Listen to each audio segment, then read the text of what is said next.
നമസ്കാരം. മണ്ണിനെ ഏറെ സ്നേഹിക്കുന്ന, കൃഷിയെ വരുമാനമാർഗത്തേക്കാൾ ഉപരിയായി ജീവനായി കരുതുന്ന കർഷകരുടെ വിജയഗാഥകൾ തേടിയുള്ള TCVയുടെ കർഷക മനസ്സിലേക്ക് എല്ലാ പ്രിയപ്പെട്ട പ്രേക്ഷകർക്കും സ്വാഗതം.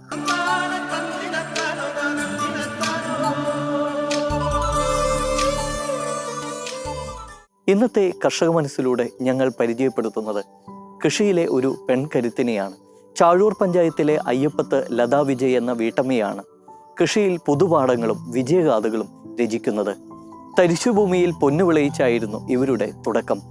പിന്നീട് പുരയിടത്തിനോട് ചേർന്നുള്ള 3 ഏക്കറിലേറെ സ്ഥലത്ത് വിവിധ കൃഷിയുമായി ഇവർ മുന്നോട്ട് പോകുകയാണ്.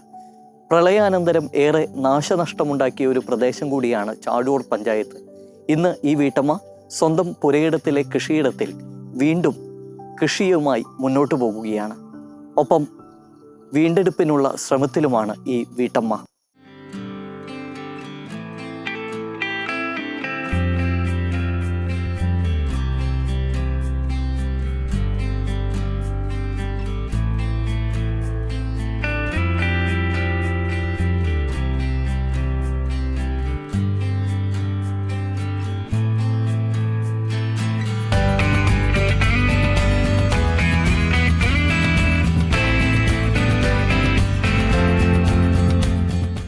അധ്യാപികയാവാനായിരുന്നു ഈ വീട്ടമ്മയ്ക്ക് മോഹം. ഒടുവിൽ കർഷകന്റെ പാഠപുസ്തകമായ മണ്ണിനെ ഗുരുവാക്കി സ്വയം ഒരു പഠിതാവായി. ഇന്ന് ചാഴൂരിൻ്റെ പ്രിയപ്പെട്ട കർഷകയാണ് അയ്യപ്പത്ത് വിജയന്റെ ഭാര്യ ലതാ വിജയൻ.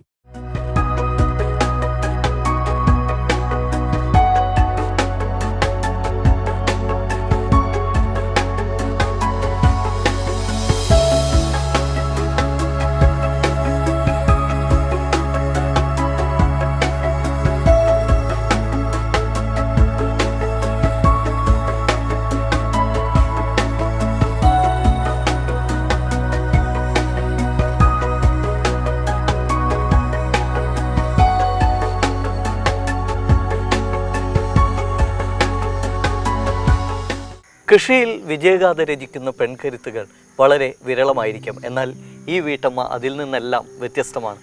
എങ്ങനെയായിരുന്നു ഈ കൃഷിയിലേക്കുള്ള ഒരു തുടക്കം? ആരായിരുന്നു പ്രചോദനം ഏകിയത്? കൃഷിയിലേക്കുള്ള തുടക്കത്തിൻ്റെ പ്രചോദനം ഹസ്ബൻഡ് തന്നെയാണ്. ഞങ്ങളിവിടെ ഒരു 3-3.5 ഏക്കറോളം വരുന്ന ഒരു കൃഷിഭൂമി വാങ്ങിയതിന് ശേഷം തരിശായ ഒരു സ്ഥലമായിരുന്നു. അപ്പോൾ കുറച്ച് സ്ഥലത്ത് ചെറിയ രീതിയിൽ കൃഷി ചെയ്യാൻ ആരംഭിച്ചു എന്നത് ഹസ്ബൻഡിൻ്റെ ഒരു മോട്ടിവേഷനാണ്. അപ്പോൾ ആദ്യം ഞങ്ങൾ മൃഗങ്ങളെയാണ് വാങ്ങിയത്. ഒരു 1-2 പശുക്കളെ വാങ്ങി. അതിന് ശേഷമാണ് ഞങ്ങൾ കൃഷി എന്നൊരു രീതിയിലേക്ക് ഇറങ്ങി വന്നത്. മൊത്തം ഇവിടെ എത്ര ഏക്കറിലാണ് കൃഷി നടത്തുന്നത്? 3.5 ഏക്കറിൻ്റെ അടുത്തുണ്ട് ഈ വീടിരിക്കുന്ന ഈ ചുറ്റ് സ്ഥലം.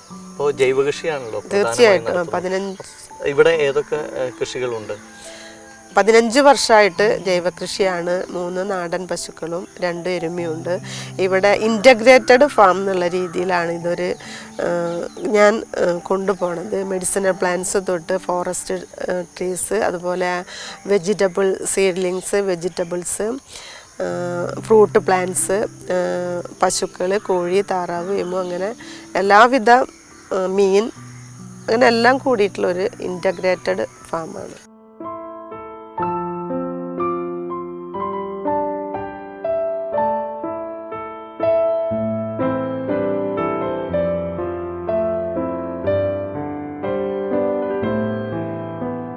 ഭർത്താവിൻ്റെ കൃഷി താല്പര്യത്തിന് കൂട്ടുനിൽക്കാൻ തീരുമാനിച്ച ലത ആദ്യം ചെയ്തത് കൃഷിഭവന്റെ പിന്തുണ തേടുകയായിരുന്നു.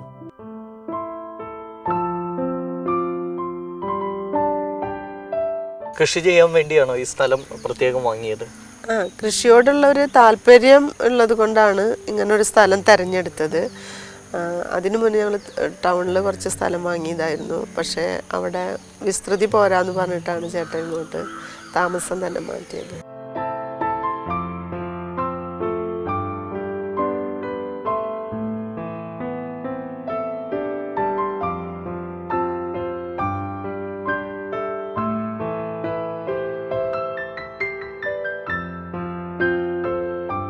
വീടിനോട് ചേർന്ന് കിടന്ന 3 ഏക്കർ തരിശുഭൂമി കൃഷിയിടമാക്കുന്നതിൻ്റെ ഭാഗമായി 200 തെങ്ങും 1000 വാഴയും 500ഓളം ചേമ്പ്, ചേന തുടങ്ങിയവയും നട്ടു.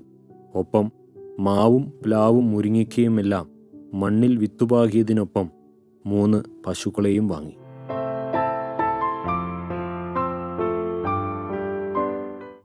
പിന്നീട് ഒരു ഫാം തുടങ്ങി വീടിനടുത്തുള്ള കുളത്തിൽ മീൻ വളർത്തലും. കോഴി, യമു, ടർക്കി, താറാവ് അങ്ങനെ ലതയുടെ കൃഷിയിടവും ഫാമും വൈവിധ്യ സമൃദ്ധമായി.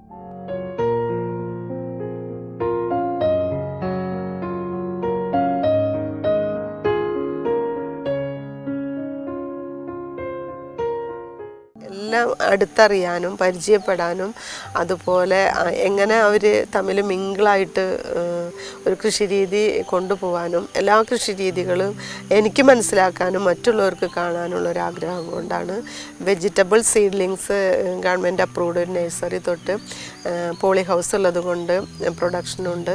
അതുപോലെ തന്നെ മെഡിസിനൽ പ്ലാന്റ്സ്, ഫ്രൂട്ട് പ്ലാന്റ്സ്, ഒത്തിരി വെറൈറ്റീസ്, ചീരകൾ, അതുപോലെ പഴയ കാല നിത്യവഴുതിന, അങ്ങനെ എല്ലാം കൂടി ഒരു സമന്വയം എന്ന് വേണമെങ്കിൽ പറയാം. വീടിന് ചുറ്റും ആയതുകൊണ്ട് എനിക്കത് ആസ്വദിക്കാനും അത് അനുഭവിക്കാനും അതിനെ എന്താ പറയുക സ്നേഹിക്കാനും അടുത്തറിയാനൊക്കെ ഉള്ള ഒരു അവസരമായതുകൊണ്ട് അത് ഞാൻ പരമാവധി സന്തോഷത്തോടു കൂടി തന്നെ മുന്നോട്ട് കൊണ്ടുപോകുന്നു. സ്വന്തം തൊടിയിലെ പച്ചക്കറികളാൽ ലതയുടെ അടുക്കളയും രാസപദാർത്ഥങ്ങളുടെ വിഷമില്ലാത്ത വിഭവങ്ങളുടെ സ്വാദ് അനുഭവിച്ചറിഞ്ഞു.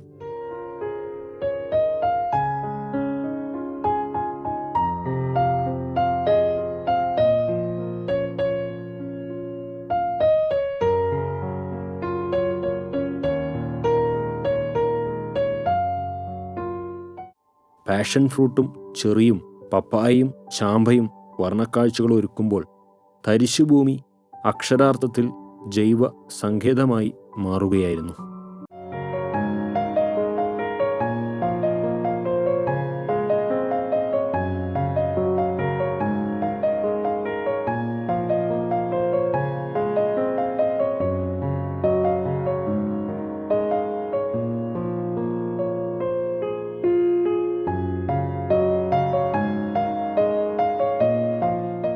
ഇതാണ് എൻ്റെ സീഡ്ലിങ്സ് നഴ്സറി. ഇതിൽ ആദ്യം ഞാൻ സ്റ്റാർട്ടിങ്ങിൽ വെജിറ്റബിൾ സീഡ്ലിങ്സ് മാത്രമായിരുന്നു പ്രൊഡക്ഷൻ. ഇപ്പോൾ ഒത്തിരി ഇലാബറേറ്റ് ആയിട്ടുള്ളത് കൊണ്ട് ഞാൻ അതിനൊന്ന് ഷോർട്ട് ചെയ്തു. പിന്നെ ബ്ലോക്കിൻ്റെ വനമഹോത്സവം പ്ലാന്റ് നഴ്സറിയും കൂടി ഉള്ളത് കൊണ്ട് കുറച്ച് പ്ലാന്റ്സ് ഇവിടെയും വയ്ക്കും, കുറച്ച് പ്ലാന്റ്സ് പുറത്തും വയ്ക്കും. അപ്പോൾ ശരിക്കും പറഞ്ഞാൽ വെള്ളപ്പൊക്കം, നമ്മുടെ ഫ്ലഡ് എന്നെയും ഒത്തിരി ബാധിച്ചു. ഈ ഷെഡിൻ്റെ ഹാഫ് വരെ ഹൈറ്റ് വരെ വെള്ളം വന്നിരുന്നു.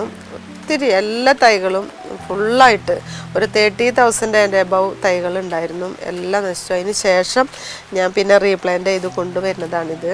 പക്ഷേ അതിലൊരു പ്രത്യേകതയുണ്ട്.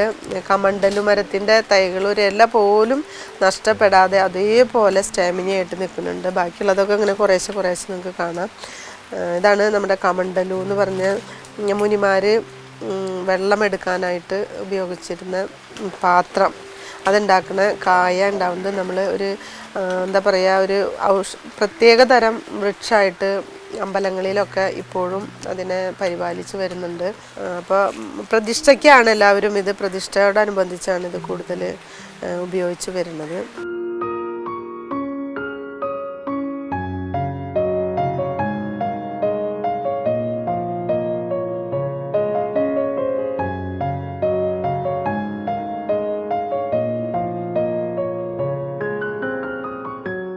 ഇത് മഞ്ഞളിൻ്റെ സീഡ്ലിങ്സ് ആണ്. ഇത് നമ്മൾ മഞ്ഞൾ നട്ട് മുള വരാൻ ബുദ്ധിമുട്ടുള്ളവർ ഇങ്ങനെ സീഡ്ലിങ്സ് വാങ്ങിക്കൊണ്ട് പോയി ബാഗുകളിലും പറമ്പുകളിലൊക്കെ പ്ലാന്റ് ചെയ്യാറുണ്ട്. നമ്മൾ ജൈവവളം ചേർത്ത് കുമ്മായം ചേർത്ത് ഒരുക്കിയ മണ്ണിൽ തൈ വെച്ച് കൊടുത്താൽ പിന്നെ തൈ നഷ്ടപ്പെടാതെ നമുക്ക് നല്ല ഗ്രോത്ത് കിട്ടും. ഇതിപ്പോൾ 1 മാസത്തോളം വളർച്ചയുള്ള തൈകളാണ്. ഒരിക്കലും പിന്നെ ഈ തൈകൾ നമുക്ക് നഷ്ടപ്പെട്ടു പോവാതെ സംരക്ഷിക്കാം എന്നതാണ് ഇതിൻ്റെ ഏറ്റവും വലിയ പ്രത്യേകത. സീഡ്ലിങ്സ് നട്ട് കഴിഞ്ഞ് 7 മാസം കൊണ്ട് നമുക്ക് വിളവെടുക്കാം. നല്ല വിളവാണ് ഇതിന്. നമ്മൾ ഇത്രമാത്രം മണ്ണ് നല്ല രീതിയിൽ ജൈവവളവും കുമ്മായായിട്ട് ഒരുക്കി കൊടുത്തതിന് ശേഷം അത് പ്ലാന്റ് ചെയ്താൽ മതി.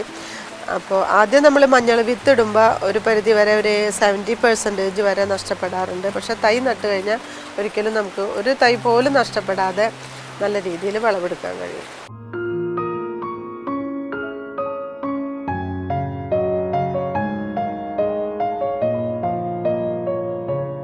ഇത് ദന്തപാല എന്ന് പറഞ്ഞ മെഡിസിനൽ പ്ലാന്റ്സിൻ്റെ സീഡ്ലിങ്സ് ആണ്.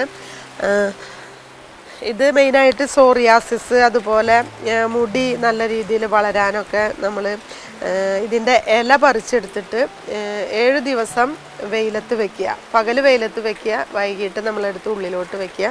അത് സ്റ്റീൽ പാത്രത്തിലോ അല്ലെങ്കിൽ ഓടുരുളിയിലോ മാത്രമേ നമ്മളങ്ങനെ ഇല ഇട്ട് വെക്കാവോ. അങ്ങനെ ചെയ്ത് കഴിഞ്ഞാൽ നമ്മൾ ആ വെളിച്ചെണ്ണ ഒരു റെഡ് കളറാവും 7 ദിവസം ആകുമ്പോഴേക്കും. പ്യുവർ റെഡ് ആവില്ല, ഒരു ലൈറ്റ് റെഡ് കളറാവും, വയലറ്റ് പോലത്തെ കളറ്. അപ്പോൾ ആ വെളിച്ചെണ്ണ നമുക്ക് സോറിയാസിസ് പോലെയുള്ള സ്കിൻ ഡിസീസിനും അതുപോലെ തലയിലൊക്കെ തേക്കുകയാണെങ്കിൽ നല്ല രീതിയിൽ മുടി വളരാനും താരനും ഇതിനൊക്കെ വളരെ കാലങ്ങളായിട്ട്, ഒത്തിരി കാലങ്ങളായിട്ട് ആയുർവേദത്തിൽ തന്നെ ഉപയോഗിച്ച് പോരുന്ന ഒരു മെഡിസിനാണ് ഈ ദന്തപാലയുടെ ഇലയിട്ട് പ്രോസസ്സ് ചെയ്ത വെളിച്ചെണ്ണ.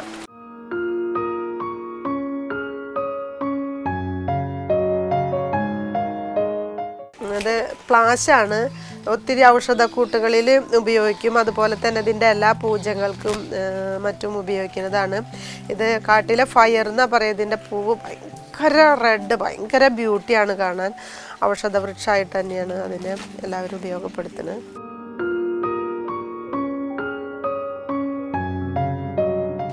ഇത് മഹാഗണിയുടെ തൈകളാണ്. ഇത് നമ്മൾ തടിക്ക് ഉപയോഗിക്കാനാണ്. ഒരു 15 വർഷം കഴിഞ്ഞാൽ നമുക്ക് നല്ല രീതിയിൽ ഇതിനെ കട്ട് ചെയ്താൽ നല്ല വില കിട്ടുന്ന ഒരു ഹാർഡ് വുഡാണ്. അപ്പോൾ ഇനി നെക്സ്റ്റ് ജനറേഷന് മക്കൾക്ക് വേണ്ടി ഡെപ്പോസിറ്റ് ചെയ്യുന്നതിന് പകരം ഇങ്ങനത്തെ വൃക്ഷങ്ങൾ വെച്ച് പിടിപ്പിച്ച് അവരുടേതായ ഒരു ആവശ്യം വരുമ്പോഴേക്കും അത് കട്ട് ചെയ്ത് അവർക്ക് ഓരോ വൃക്ഷങ്ങൾ കൊടുക്കുകയാണെങ്കിൽ ഡെപ്പോസിറ്റിനേലും കൂടുതൽ ഉപയോഗപ്പെടുത്താനും അവരെ മനസ്സിൽ തന്നെ നന്മയും കാര്യങ്ങളും ഉണ്ടാവാനൊക്കെ വേണ്ടിയിട്ടാണെന്ന് ഞങ്ങളുടെ കർഷകരുടെ ഒരു കൺസെപ്റ്റ്. അപ്പോൾ ആ രീതിയിൽ ഞാൻ വനമഹോത്സവത്തിന് വേണ്ടിയിട്ടും ഇങ്ങനെ ഒരു ആഗ്രഹമുള്ളതൊക്കെ കൊണ്ടാണ് തൈകൾ ഇവിടെ ഉൽപ്പാദിപ്പിക്കുന്നത്.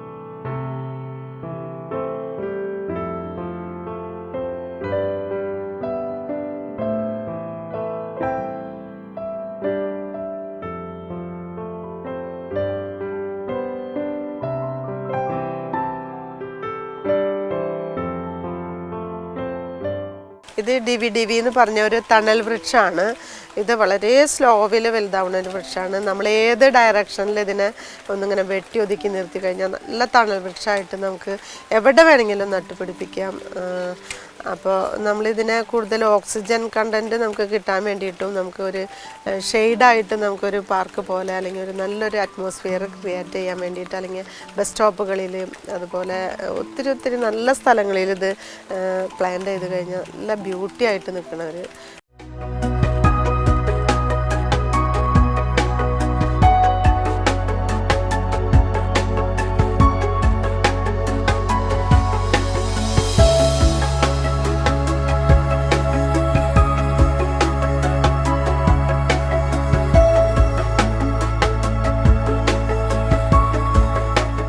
ഒരുപാട് വ്യത്യസ്തങ്ങളായ പ്ലാവുകളാണ് ഇവിടെയുള്ളത്. അതിലൊന്നാണ് ഈ കാണുന്ന പ്ലാവ്. ചെറിയ ഒരു തൈ തന്നെയാണ്, അപ്പോൾ തന്നെ കായ്ച്ചിരിക്കുകയാണ്. ഇതേക്കുറിച്ച് ഒന്ന് പറയാമോ? ഇത് ഏത് ഇനമാണ്? ഇത് തായ്ലൻഡ് വെറൈറ്റി ബഡ്ഡിങ് പ്ലാവാണ്. ഈ വെള്ളപ്പൊക്കത്തിൽ സത്യം പറഞ്ഞാൽ ഇതെല്ലാം ഉണങ്ങിപ്പോയതായിരുന്നു. പക്ഷേ എന്തോ വീണ്ടും ഇത് പൊടിച്ചു വന്നു. അപ്പോൾ ഇത് ചക്ക ഉണ്ടായി തുടങ്ങി. കഴിഞ്ഞ ഓഗസ്റ്റിൽ പ്ലാന്റ് ചെയ്തതാണ്. ഇതിന് ഞാൻ ജൈവവളം മിക്സ് ചകിരിയൊക്കെ ഇട്ട് ഇതിന് കുഴിച്ചിട്ടതിന് ശേഷം മണ്ണിര കമ്പോസ്റ്റ് മാത്രമാണ് വളമായിട്ട് കൊടുക്കാറ്. പിന്നെ എൻ്റെ ഗവ്യം പഞ്ചാമൃതമൊക്കെ അടിച്ചതിന് ശേഷമാണ് ഇതൊന്ന് ജീവൻ വെച്ച് വന്നത്. ഇതൊരു തൈ നട്ടാൽ എത്ര കാലയളവിനുള്ളിൽ കായ്ക്കും? ഇത് 1.5 വർഷത്തിനുള്ളിൽ കായ പിടിക്കും. അതിനുശേഷം ഓൾ സീസണിൽ ഇത് തായ്ലൻഡ് വെറൈറ്റി എന്ന് പറഞ്ഞാൽ ഓരോ ടൈമിലും ചക്ക കഴിഞ്ഞാൽ വീണ്ടും നമ്മളതിനെ പ്രൂണിങ് ചെയ്ത് ഇട്ട് കഴിഞ്ഞാൽ വീണ്ടും ഏത് സമയത്തും ചക്ക ഉണ്ടാവും. ചെറിയ ചക്കകളാണ്, വളരെ സ്വീറ്റിയാണ്, നല്ല സ്മൂത്താണ്. ഇതിനെ തൊലി പൊളിച്ച് എടുക്കാനും നമുക്ക് കഴിക്കാനും ഏത് കുട്ടികൾക്ക് വരെ വേണമെങ്കിൽ ഇത് കൈകാര്യം ചെയ്യാം. വലിയ മരമായിട്ടില്ല. അപ്പോൾ ഇത് കായ്ച്ചു കഴിഞ്ഞാൽ എത്രത്തോളം വലിപ്പം ഉണ്ടാകും? ഇതൊരു മാക്സിമം 1.5-2 kg വരെ വരുള്ളൂ ഈ വെറൈറ്റി. പക്ഷെ നമ്മുടെ നാടൻ ചക്കേനെ അപേക്ഷിച്ച് കുറച്ചും കൂടിയും നല്ല ടെൻഡറാണിത്. നമുക്ക് മാനേജ് ചെയ്യാനൊക്കെ നല്ല ഈസിയാണ്. നിറയെ മുള്ളൊന്നുമില്ല, ചെറിയ മുള്ളും ഗമ്മും കുറവാണ്. എത്ര ഇനം പ്ലാവുകൾ ഇവിടെ ഇപ്പോൾ 500ഓളം പ്ലാവ് ഞാൻ പ്ലാന്റ് ചെയ്തിട്ടുണ്ട്. അത് വേണമെങ്കിൽ ഒരു 300ഓളം വെറൈറ്റി ആയിരിക്കും. കുറച്ച് കുറച്ച് ഇപ്പോൾ അങ്ങനെ കായായി വരുന്നേ ഉള്ളൂ. എല്ലാം കായ്ച്ചു കഴിഞ്ഞതിന് ശേഷം എത്ര വെറൈറ്റി ഉണ്ടെന്ന് നമുക്ക് പറയാൻ പറ്റുള്ളൂ. ചക്കയുടെ ഒരു പ്രത്യേകത തന്നെ അങ്ങനെയാണ്. ഇപ്പോൾ ഒരു ചക്ക നമ്മൾ അതേ ഒരു ചക്കയുടെ ഉള്ളിലുള്ള കുരുകളെല്ലാം പാകിയ എല്ലാം പല വെറൈറ്റി ആവും. കൂഴച്ചക്ക, പഴച്ചക്ക എന്ന് പറഞ്ഞ വെറൈറ്റി, വരിക്കച്ചക്ക, ചിലപ്പോൾ റെഡായിരിക്കും, ചിലപ്പോൾ യെല്ലോ, അങ്ങനെ പല വെറൈറ്റി. അതാ ഈ പോളിനേഷൻ്റെ പ്രത്യേകതയാണ്. അപ്പോൾ എന്തൊക്കെയാണെന്നുള്ളതിൻ്റെ ആ വിശേഷങ്ങൾ കാണാൻ ഞാനും കാത്തിരിക്കുകയാണ്. പ്രളയം കാര്യമായി തന്നെ ബാധിച്ച ഒരു പഞ്ചായത്താണ് ഈ ചാഴൂർ പഞ്ചായത്ത്. അപ്പോൾ ഈ കൃഷിയിടത്തിൽ എന്തൊക്കെ നാശനഷ്ടങ്ങൾ ഉണ്ടായി എന്ന്? ഒത്തിരി നാശനഷ്ടങ്ങൾ. അതിനെക്കുറിച്ച് പറയുമ്പോൾ ഞാൻ പെട്ടെന്ന് സെൻറ്റിമെൻ്റലാവും, ഭയങ്കര വിഷമം വരും എനിക്ക്. ഒത്തിരി ഞാൻ കളക്ട് ചെയ്തിട്ടുള്ള ചെറിയ പ്ലാന്റ്സുകളുണ്ട്, അതൊക്കെ നഷ്ടപ്പെട്ടു. 3 അടിക്ക് 4 അടിയോളം ഞങ്ങൾക്ക് ഇവിടെ വെള്ളം വന്നു. അപ്പോൾ കുറേ പ്ലാന്റ്സ് അങ്ങനെ ആകാശവെള്ളരി നിറയെ ഒരു 5-6 കായൊക്കെ ഉണ്ടായി നിന്നിരുന്നു, അതെല്ലാം ഉണങ്ങിപ്പോയി. അങ്ങനെ ഒത്തിരി പ്ലാന്റ്സ് ഉണങ്ങി ഇങ്ങനെ ചീഞ്ഞിട്ടാണോ ഉണങ്ങിയിട്ടാണോ എങ്ങനെയൊക്കെയാണ് നഷ്ടപ്പെട്ടതെന്ന് എനിക്കറിയില്ല. പിന്നെ കുറേ കോഴികൾ, ഏമു, അങ്ങനെ കുറച്ച് എൻ്റെ മൃഗങ്ങൾ, ഫ്ലൈൻ ഡക്ക്, താറാവ്, അരയന്നത്തിൻ്റെ ഒക്കെ കുറേ നഷ്ടപ്പെട്ടു. പിന്നെ ഒത്തിരി വൈക്കോലുണ്ടായിരുന്നു, അതൊക്കെ നഷ്ടപ്പെട്ടു. കുറേ ജൈവവളങ്ങൾ ഒഴുകിപ്പോയി, മീൻ കുറേ ഒഴുകിപ്പോയി, അങ്ങനെ കുറേ നാശനഷ്ടങ്ങൾ. പിന്നെ ഞങ്ങൾ എങ്ങനെയാണ് അത് സർവൈവ് ചെയ്തതെന്ന് ചോദിച്ചാൽ അത് ഭയങ്കര ഒരു വിഷമായ കാര്യമെന്ന് വെച്ചാൽ അവരെ വേറൊരു സ്ഥലത്തേക്ക് കൊണ്ടുപോകാൻ പറ്റാതെ ഇവിടെ തന്നെ നിർത്തി ഞങ്ങൾ ഫുഡ് കൊടുക്കുക, അവർ വെള്ളത്തിൽ നിൽക്കുക. അപ്പോൾ ചെറിയ നാടൻ പശുക്കളെ മാത്രമേ ഞങ്ങൾ ഇവിടെ നിന്ന് മാറ്റാൻ പറ്റുള്ളൂ. എരുമേനും നായേനും ഒന്നും ആർക്കും അങ്ങനെ നമ്മളെ പെട്ടെന്ന് അവർ അഫോർഡ് ചെയ്യാൻ പറ്റില്ലല്ലോ. ഏതൊക്കെ മൃഗങ്ങളാണ് പ്രളയത്തിൽ ഒലിച്ചു പോയത്? എമു തൊട്ട് അരയന്നങ്ങൾ, ഫ്ലൈൻ ഡക്ക്, താറാവ്, കോഴി, ടർക്കി, അങ്ങനെ എല്ലാ കരിങ്കോഴി, ഒത്തിരി കരിങ്കോഴി ഉണ്ടായിരുന്നു. അങ്ങനെ എല്ലാ ബേഡ്സുകളും കുറേ നഷ്ടപ്പെട്ടു. ഇപ്പോൾ 1, 2, 3 ഒക്കെ അങ്ങനെ കുറച്ച് മാത്രം ബാക്കി വന്നുള്ളൂ, ബാക്കിയെല്ലാം നഷ്ടപ്പെട്ടു. ഈ പ്രളയക്കെടുതിയിൽ നഷ്ടപ്പെട്ടതെല്ലാം വീണ്ടെടുക്കുന്നതിനുള്ള ശ്രമങ്ങൾ ഇപ്പോൾ എങ്ങനെയാണ് നടത്തിക്കൊണ്ടിരിക്കുന്നത്? തീർച്ചയായിട്ടും നമ്മളൊരു കൃഷിക്കാരൻ എന്ന് പറഞ്ഞ എപ്പോഴും ആത്മധൈര്യമുള്ളൊരു ക്യാരക്ടറാണ്. എന്നുവെച്ചാൽ എന്ത് നഷ്ടപ്പെട്ടാലും നമ്മൾ വീണ്ടും അത് ഉണ്ടാക്കാനും അതിനെ പരിപാലിക്കാനും അതിനെ സ്നേഹിക്കാനും, അതിൻ്റെ നഷ്ടങ്ങൾ സംഭവിക്കുമ്പോൾ നമുക്ക് അതിൽ ഇപ്പം എന്നെ സംബന്ധിച്ച് ഞാൻ ഒരു സ്ത്രീ എന്നുള്ള നിലയ്ക്ക് എൻ്റെ ഏറ്റവും വലിയൊരു സന്തോഷം എന്ന് പറയുന്നത് എന്ത് നഷ്ടത്തിനും സപ്പോർട്ട് ചെയ്യാൻ ഹസ്ബൻഡും മോനും കൂടെ നിൽക്കുന്നത് കൊണ്ടാണ് ആ ഒരു സന്തോഷം. അല്ലെങ്കിൽ ഇപ്പം എല്ലാം നഷ്ടപ്പെട്ടു, എല്ലാം നശിച്ചില്ലേ എന്ന് പറഞ്ഞു കഴിഞ്ഞാൽ നമുക്ക് അതൊരു ബുദ്ധിമുട്ടാണ്.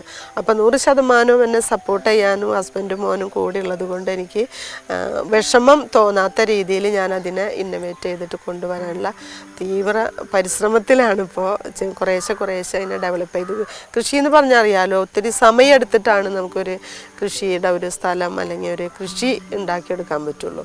അപ്പോൾ ആ രീതിയിൽ അത് പരിശ്രമിച്ചു ഉണ്ടാക്കി വരുന്നു. ഒരുപാട് പേർക്ക് ഇപ്പോൾ കൃഷിയിലേക്ക് വരണമെന്ന് വീട്ടമ്മമാർ ആഗ്രഹിക്കുന്നുണ്ടാകും. അപ്പോൾ അവർക്ക് ആവശ്യമെങ്കിൽ ക്ലാസ് എടുത്ത് നൽകാൻ തയ്യാറാണോ? തീർച്ചയായിട്ടും 100%. അത് മാത്രമല്ല, അവർക്ക് ചെറിയ ഒരു ഇൻട്രസ്റ്റ് മാത്രം മതി. പിന്നെ അവരുടെ മനസ്സിൽ ഒരു വിത്ത് പാകി അവരൊരു കൃഷിക്കാരിയാക്കാനായിട്ട് ഞാൻ എൻ്റെ പല രീതിയിലുള്ള റൂട്ടിൽ കൂടിയും കൊണ്ടുപോയിട്ട് ഒത്തിരി പേര് അങ്ങനെ വന്നവരുണ്ട്. ഒത്തിരി പേര് അവർ വലിയ സന്തോഷമായിട്ട് തന്നെ അറിയിച്ചവരുണ്ട്. എല്ലാ മേഖലയും, ഇപ്പോൾ ഏതൊരു മേഖലയായാലും എന്നെ കോണ്ടാക്ട് ചെയ്യും.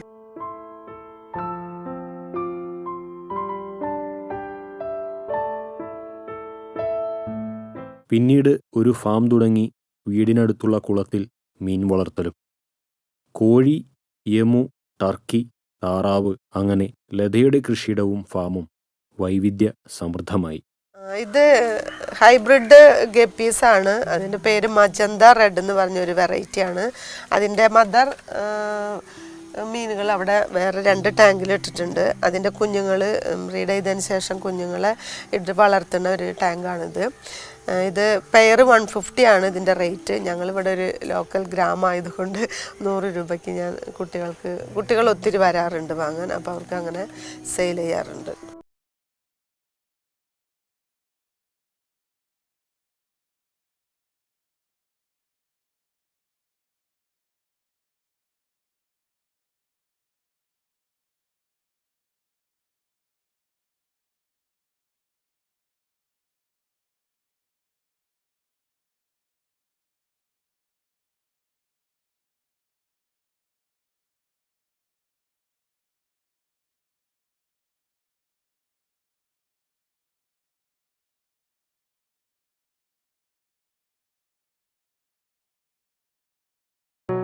കൃഷിയെ അടുത്തറിയുകയും മണ്ണിനെ ആത്മാർത്ഥമായി സ്നേഹിക്കുകയും വിയർപ്പൊഴുക്കുകയും ചെയ്തപ്പോൾ ലതാ വിജയ് എന്ന വീട്ടമ്മ നേടിയത് കൃഷിയിൽ ഒരുപാട് നേട്ടങ്ങളാണ്.